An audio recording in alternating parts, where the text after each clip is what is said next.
On a quiet night, the atmosphere inside the prison suddenly turned chaotic when a group of officers arrived, claiming to be carrying out an official duty.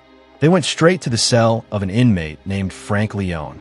Frank was completely shocked when his hands were suddenly cuffed without any explanation. Captain Meissner simply said that he was being transferred, without mentioning where or why. All of Frank's questions were ignored. He was only dragged out and forced into a van that immediately sped away.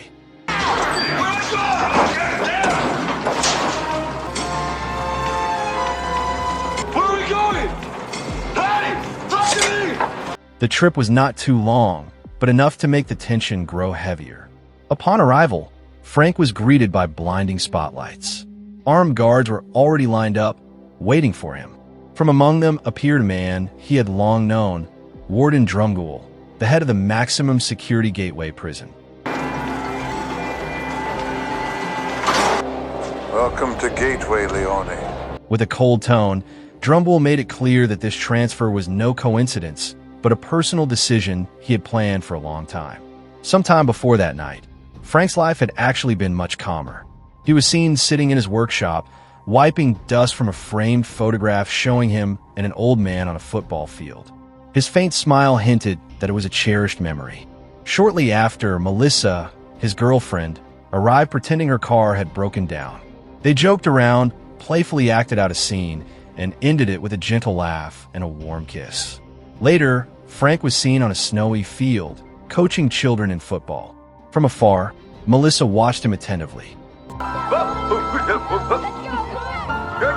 When the ball was thrown, Frank skillfully dodged the children's tackles and passed perfectly, allowing one of them to score.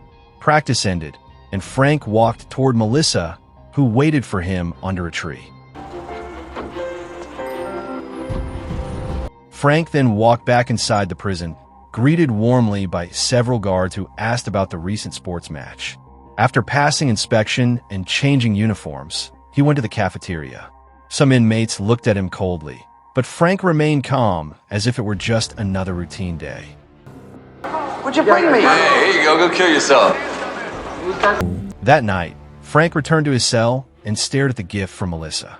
He turned the pendant around in his hand, unaware of how important that small object would one day become. Your number is 510. Remember it! Not long after, Captain Meissner, a guard known for his strictness, explained the basic rules with an icy tone.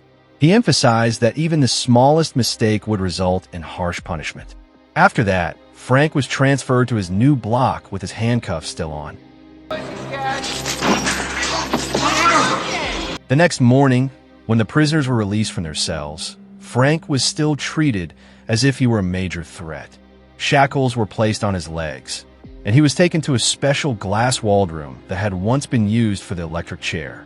The room was infamous, having been used to execute dangerous criminals. There, Drumgoole appeared again, carrying the same grudge that had never faded. He reminded Frank about the past, when he was imprisoned in Tranmere and had once requested permission to visit his dying father.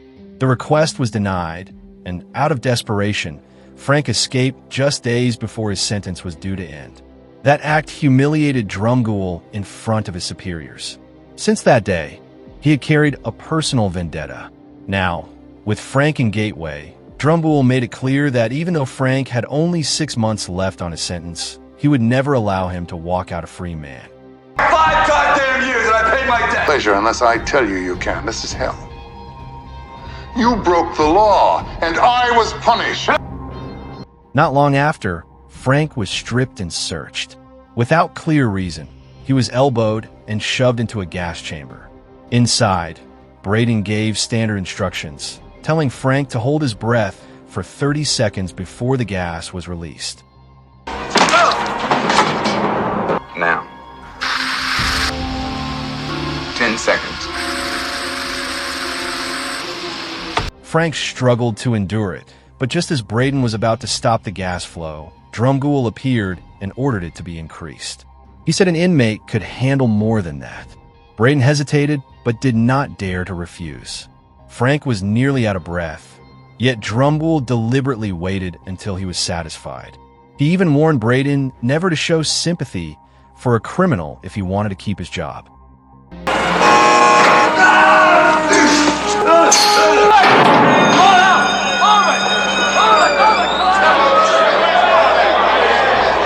That same day, Frank entered the prison yard for the first time with other inmates. All eyes turned to him immediately. A large thug and his gang deliberately bumped into him. Frank tried to sit, but the bench he chose had already been claimed as theirs. When he moved, the thug followed him and declared that every seat in the yard belonged to him. Anyone who wanted to sit had to pay. Noticing the necklace around Frank's neck, the thug demanded it. Frank refused, and a fight broke out.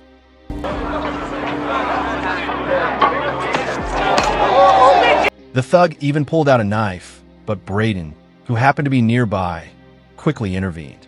The knife was swiftly planted on another inmate to frame Frank, but since there was no evidence and no witnesses brave enough to speak, the accusation could not stand. All of it took place under the watchful, vengeful eyes of Drumgool from above. You saw him carrying the shank, right? I didn't see nothing. He would have put that shank in you. What you cover for him for? You got your rules, we got ours. Later, while Frank was mopping the floor, Dallas approached him again. He claimed to have known him from Tranmere and said he was a fan. Frank did not immediately trust him. He even gave Dallas a small test, which Dallas failed. Still, Dallas tried to convince him that he knew who Frank truly was. He also talked about how brutal the guards were at Gateway. Before leaving, Dallas again offered his help anytime Frank might need it, whether for tools or just conversation. Not long after that, Dallas took Frank to the prison workshop and introduced him to Eclipse, the head mechanic there. Eclipse already knew there was bad blood between Frank and the warden, and he wanted no part in it. He made it clear that if Frank kept coming to the workshop, everyone there could be punished. For the safety of his crew, Eclipse refused to get involved. Even so, Dallas was confident he could find a way to help Frank. Meanwhile, Frank checked his damaged belongings, including Melissa's broken photo. Outside the prison, Melissa kept searching for answers about Frank's sudden transfer. Captain Meissner met her once, but only gave vague replies, saying Frank was fine and that it was merely procedure. Sometime later, Dallas managed to arrange for Frank to get a job in the maintenance room. When they met again, Dallas showed him a map of underground tunnels that he claimed could be an escape route. But the plan was immediately rejected by Eclipse. He insisted that the idea was impossible, and this time he was completely serious. Before parting, Frank asked for a cigarette, but when he was alone, he threw it into one of the tunnels instead. Later, it was lunchtime. Frank and Dallas lined up with the other inmates. In the middle of the line, a vocal prisoner caught Frank's attention. Dallas explained that the man was a convicted murderer, though he always insisted he had been framed. Nevertheless, he had to serve a life sentence. With trays of food in hand, Frank and Dallas sat at a table where a stubborn young man was arguing with a large inmate. The tension was rising, but Frank quickly offered part of his food to the big man. With that simple gesture, the tension eased. The young man still tried to act tough, but not for long. Frank, who stayed calm, sensed something was off. He subtly signaled his table mates to stay alert. Sure enough, one of Chink's men, from the most dangerous gang in the prison, suddenly attacked another inmate with a sharp slash.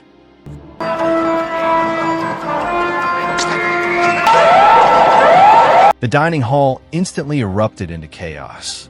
The most surprised of all was First Base, who realized that Frank had already sensed the attack before it even happened. Sometime later, Frank and First Base walked across the yard while a rugby match was taking place on the muddy ground. Trouble started when the ball was thrown right at Frank's back. At first, he refused to get involved, choosing to stay calm and ignore the taunts. But the provocations didn't stop. One of Frank's friends eventually lost his temper and shouted back. Suddenly, all attention was drawn to them. To defuse the situation, Frank finally decided to join the game. But the moment he stepped onto the field, the match turned into a brawl. Frank became an easy target, even getting kicked while already on the ground. The game restarted, but it was obvious that the goal was no longer about points. It was about breaking Frank down.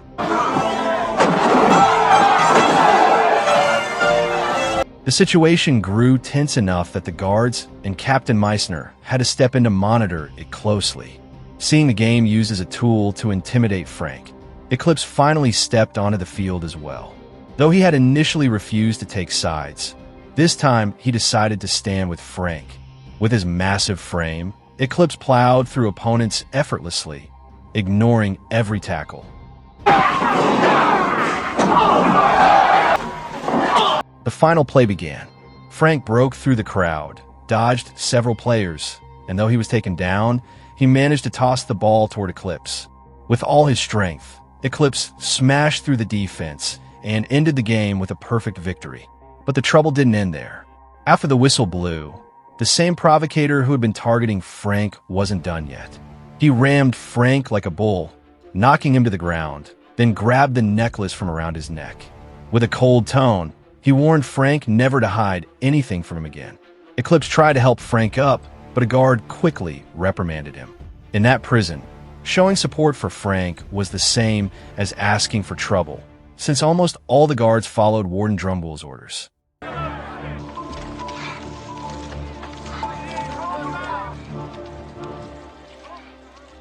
That night, as Frank lay in his cell, Drumbull stood outside just to intimidate him. But Frank remained firm, convincing himself that he could never be broken. The next morning, Eclipse finally accepted Frank to work in his workshop. On his first day, Frank shared the story of his first conviction, an assault case from when he beat up men who attacked the man who had raised him, a mentor named Galady. One day, while Frank was in the yard, he noticed an old car covered by a tarp. Eclipse confirmed it was his, a broken-down vehicle that hadn't run in years. Frank offered to fix it. Together with the team, they divided the tasks of repairing the engine, the frame, and the body. Occasionally, work paused for laughter and playful chaos, but their teamwork kept them going. Eventually, the car roared back to life with a thunderous sound. They ended the day with cheers, full of energy and pride for what they had accomplished together.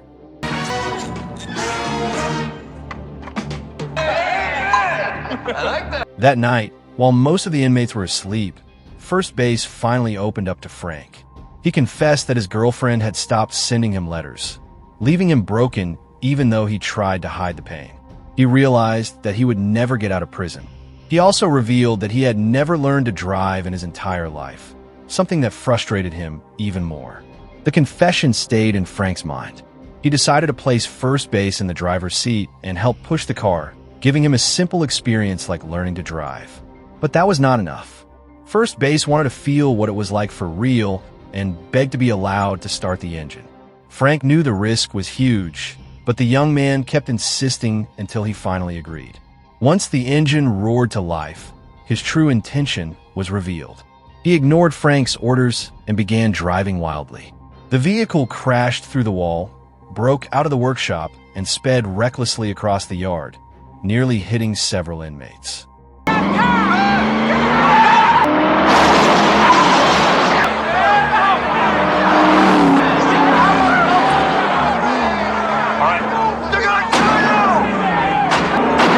The tower guards immediately opened fire to stop him until Captain Meissner intervened and ordered them to cease shooting. Frank managed to regain control of the steering wheel, but First Base showed no regret. The guards quickly handcuffed both of them. First Base begged not to let Frank take the blame, but it was useless. Warden Drumbull appeared and immediately placed all the blame on Frank. He was ordered to solitary confinement for 6 weeks. But before that, Frank was forced to watch in agony as the warden commanded his men to destroy the car they had just built, while all the other inmates were made to witness the scene.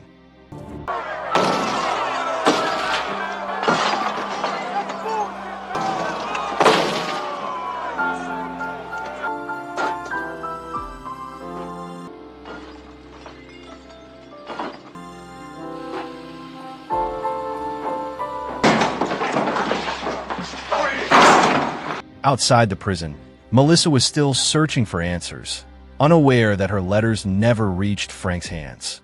Meanwhile, inside solitary, Frank faced a new nightmare. Every hour he was forced to wake up just to answer roll call, face the camera, and respond. His sleep was shattered, his small routines broken, and his strength slowly drained away.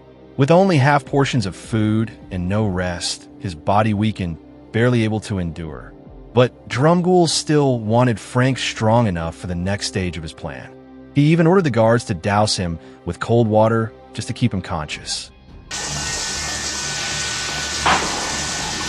Frank's mind began to falter, haunted by visions of Melissa, leaving him fragile. One night, in a disoriented state, Frank misspoke his name and number during roll call. From the monitoring room, the warden took it as a signal to act. He sent guards to beat Frank. They covered their blows with books so no marks would be visible, while wooden batons kept landing on his body. The assault only stopped when Captain Meissner arrived and halted the beating. Braden, who witnessed it, finally snapped and stood against the violence. This provoked Manley, the warden's loyal enforcer, who attacked Braden, causing a fight before they were separated. The captain ordered everyone out, pulled Frank from solitary, and returned him to his regular cell with a stern warning that if he disobeyed again, he would continue to be targeted.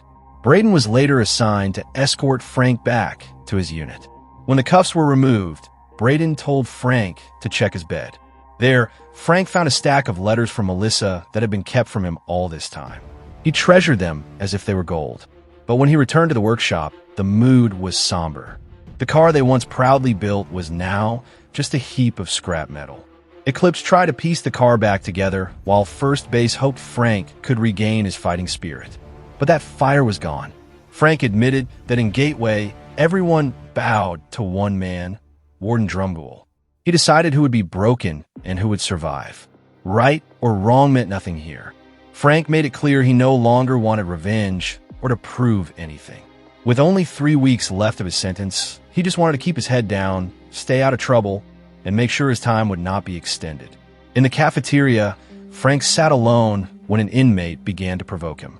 Frank stayed silent, refusing to fight back, even when the man casually took his food tray and walked away. Frank did not get to eat, but his friends came to share their portions with him. From that moment, First Base realized that patience was the only way for Frank to survive until his release. Meanwhile, Drumgoole's enforcers began to grow frustrated. Their targets showed no pain despite their constant pressure. The warden ordered them to find another weakness and strike harder. Frank returned to his cleaning duties, sweeping and joking with his coworkers. But Captain Meissner suddenly entered and broke them up, even ordering the young man to go to the gym. The gym, usually empty, turned out to be a trap. Chink and his gang appeared, locked the doors, and pinned the young man to the bench press. Chink himself lowered the heavy barbell onto his chest, killing him instantly.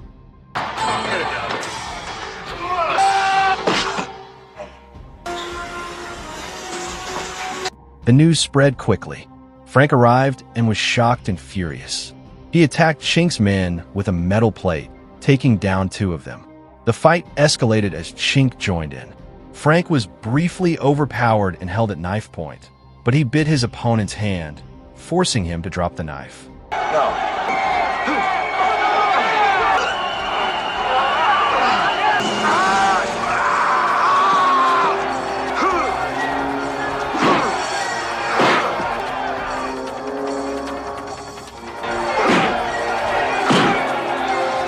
Blow after blow landed until Chink was completely beaten. Frank dragged him to the bench press, nearly giving him the same fate as his victim. Above, Drumgoole watched, waiting for Frank to kill so he could extend his sentence. But Frank stopped, put the barbell down, and only took Chink's necklace before walking away. Before he could leave, a mysterious inmate suddenly stabbed him.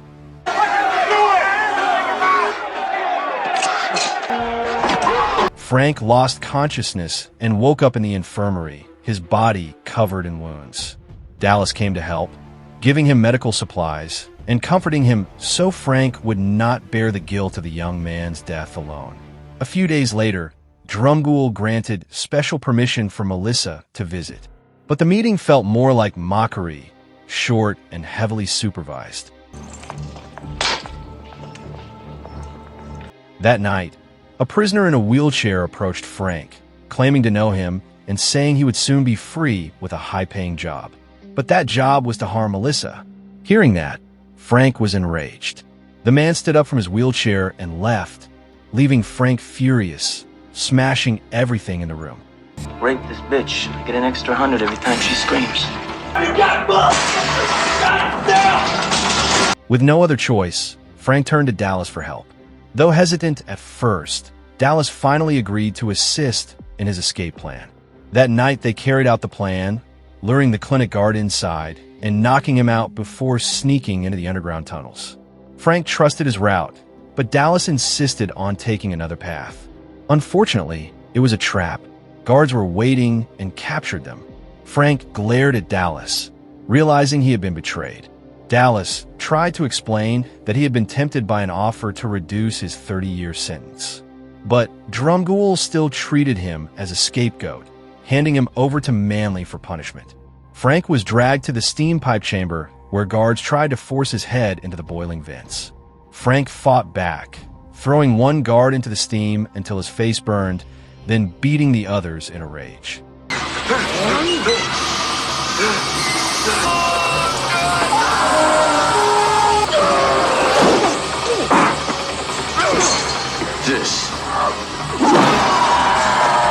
Manley confronted him, and a brutal fight broke out. Frank, more strategic, anticipated his moves and overpowered him. Manley tried to strangle him with a chain, but Frank broke free and struck him repeatedly until he fell.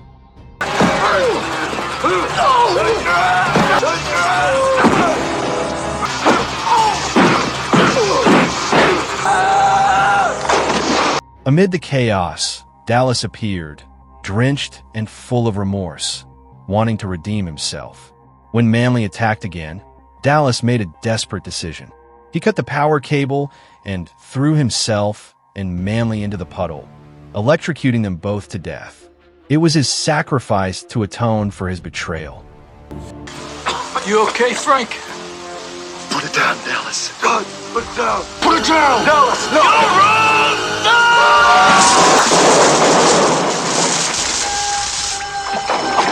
Meanwhile, Braden noticed the power outage and grew suspicious.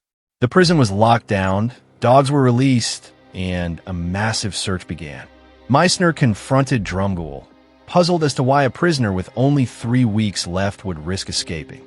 Drumgoole refused to involve outside authorities. But in truth, Frank had not fled far. He had slipped into Drumgoole's office. With a pistol in hand, Frank dragged the warden to the execution chamber and tied him to the electric chair. Meissner and the guards surrounded the room. Drumgoole panicked, begged for mercy, and even confessed all his wrongdoings toward Frank. But when Frank pulled the lever, nothing happened, as the fuse had been removed. Drumgoole was relieved for a moment, but Meissner had seen everything. For the first time, the warden's corruption was exposed. Drumgoole was finally arrested, while Frank was placed in protective custody, awaiting investigation. I confess, Mr. Meissner, everything that he said was true. 3 weeks later, Drumgoole was fired and harshly punished for abusing his power, while Frank's Freedom Day arrived. All inmates lined up, and the officers stood at attention. Frank walked out with a peaceful smile, then ran to embrace Melissa. They held each other tightly, closing the long and painful chapter behind bars with a heartfelt kiss.